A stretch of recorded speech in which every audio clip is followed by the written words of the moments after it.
Di awal abad ke-20, Indonesia masih berada di bawah penjajahan. Rakyat Indonesia hidup dalam keterbatasan pendidikan, kesehatan, dan kebebasan. Namun, di tengah kondisi tersebut, muncul tokoh-tokoh yang mulai menyadari pentingnya persatuan dan kemajuan bangsa. Salah satu tokoh yang penting dalam sejarah kebangkitan nasional adalah Dr. Sutomo. Ia bukan hanya seorang dokter, tetapi juga seorang pemikir dan pelopor organisasi yang berperan dalam membangkitkan kesadaran nasional masyarakat Indonesia.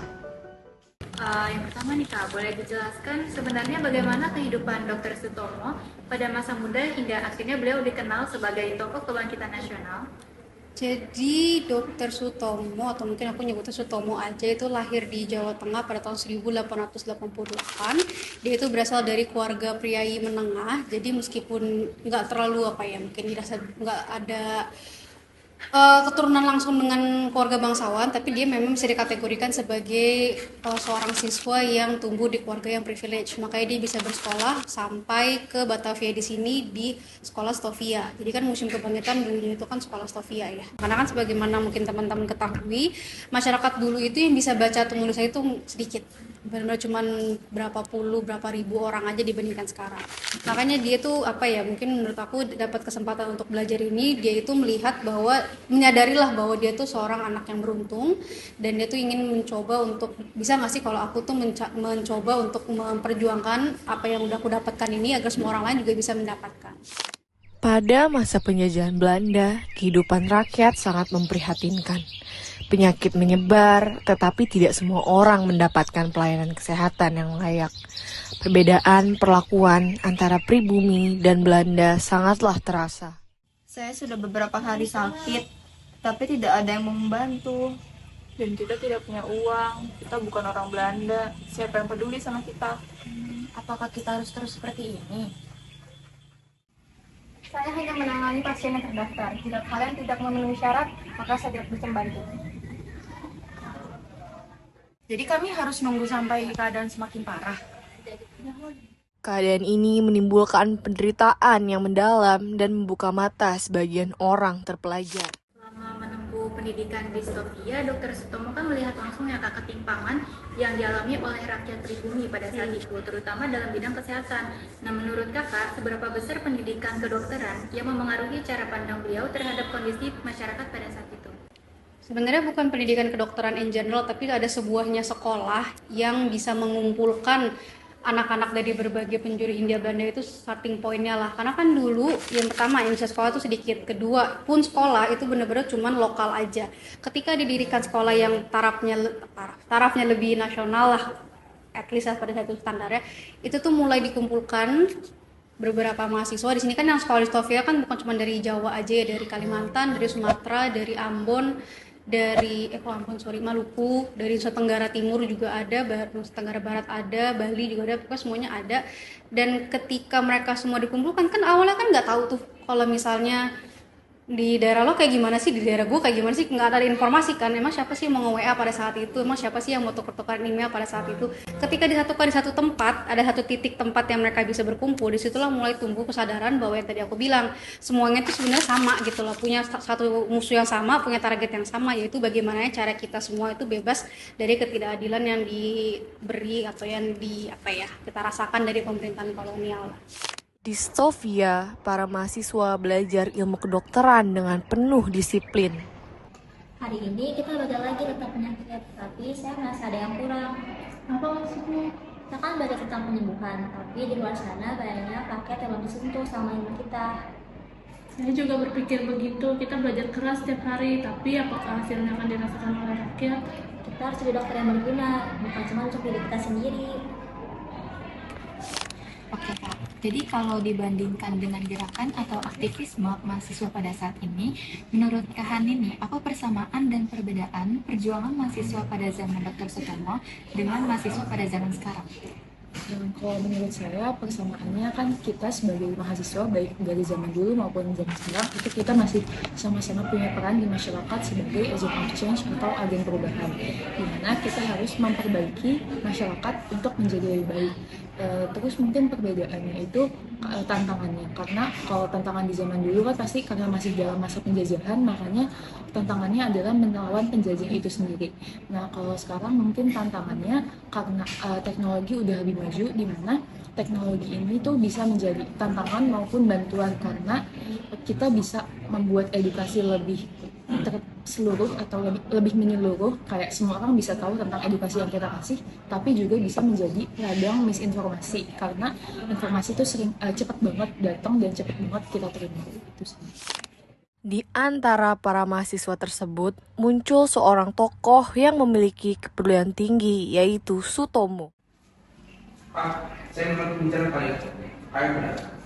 Ilmu itu tidak boleh hanya berhenti dalam keluarga. Lalu apa yang harus kita lakukan? Kita harus turun langsung dan melihat penderitaan masyarakat. Apa itu tidak terlalu berisiko? Ya, jika kita tidak berani, tidak akan ada yang namanya perubahan. Namun, keputusan untuk bertindak tidaklah mudah. Ada ketakutan dan keraguan. Saya takut, kita ini masih pelajar, kita akan dapat masalah kalau melawan sistem. Saya juga ragu apakah kita bisa membuat perubahan. Begini, kita harus jujur pada diri sendiri. Apakah kita ingin menjadi dokter yang mementingkan kepentingan pribadi atau untuk kepentingan masyarakat? Tidak, saya ingin membantu rakyat. Tapi kita tidak boleh ceroboh. Itu tidak ceroboh. Kita bertindak dengan tanggung jawab. Kita belajar, bekerja keras, dan bergerak bersama.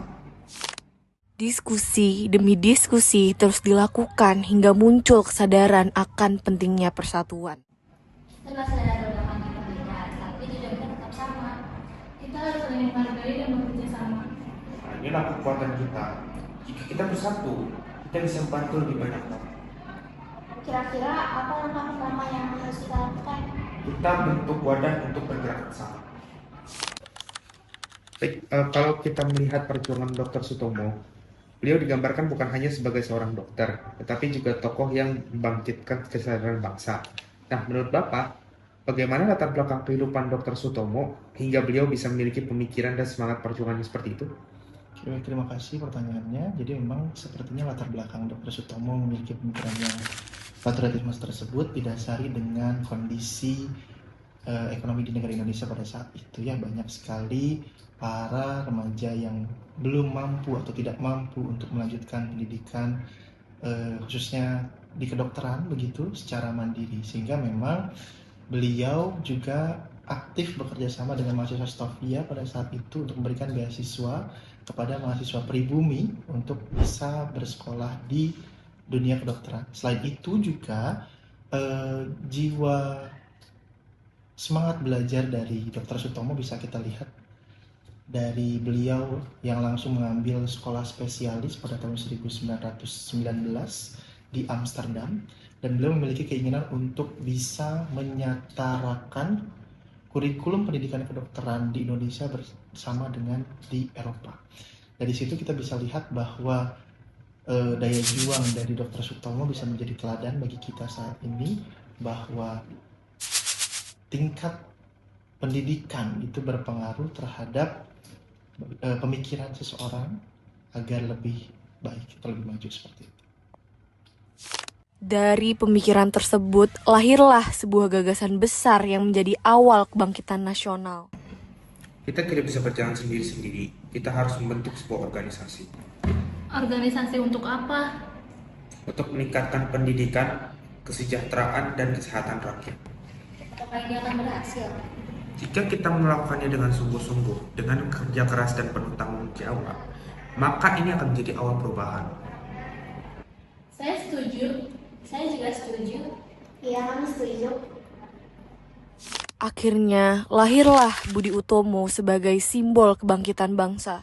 Setelah menyelesaikan pendidikannya, Sutomo tidak melupakan tujuan awalnya. Ia menjadi dokter yang mengabdikan diri untuk rakyat, terutama mereka yang kurang mampu. Dokter, terima kasih ya sudah mau datang ke kampung kami, karena jarang sekali loh ada dokter yang peduli sama kami. Kesehatan itu harusnya menjadi hak semua orang, dan tidak hanya orang kaya yang bisa mendapatkannya. Tetapi kita tidak punya uang untuk berobat, Dok. Saya bantu sebisa saya. Yang penting kalian mau menjaga kesehatan dan saling peduli.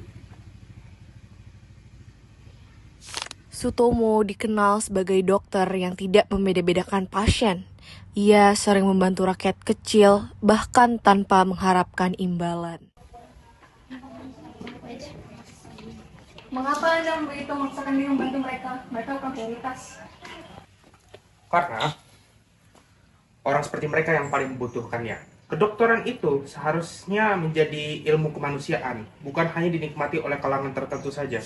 Selain mengobati, Sutomo juga aktif mengedukasi masyarakat tentang pentingnya kebersihan dan kesehatan. Ibu-ibu, kesehatan itu bisa dijaga dengan cara menjaga pola hidup sehat, serta menjaga kebersihan lingkungan.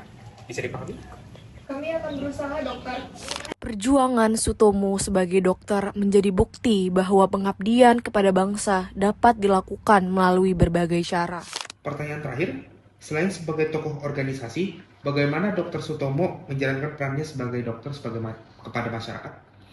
Ya, mungkin sama seperti profesi dokter pada saat ini, bahwa pemberian pelayanan kepada masyarakat tentu saja tidak membeda-bedakan, baik dari sara gitu ya, status, agama, ras, bahkan ekonomi, tingkat ekonomi, yang mana pada saat masa penjajahan, seperti yang kita ketahui bahwa masyarakat Indonesia itu memiliki tingkat ekonomi yang cukup kurang baik, bisa dikatakan seperti itu.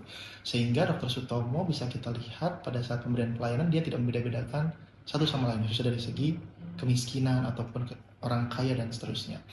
Kemudian juga Dr. Sutomo memberikan pelayanan dalam bentuk pendidikan kesehatan gitu ya kepada masyarakat, memberikan edukasi-edukasi yang sifatnya itu untuk meningkatkan derajat kesehatan di masyarakat. Sehingga menurut beliau sepertinya pemberian pelayanan sebagai seorang dokter bukan hanya sebagai sebuah profesi, melainkan juga sebagai sebuah pengabdian kepada masyarakat yang mulia, seperti itu. Perjuangan ini bukanlah akhir, melainkan awal dari perubahan besar bagi bangsa Indonesia. Sekarang kami merasa ada harapan. Ada orang yang peduli pada kami. Perjuangan ini bukan hanya milik kami, tapi milik bangsa.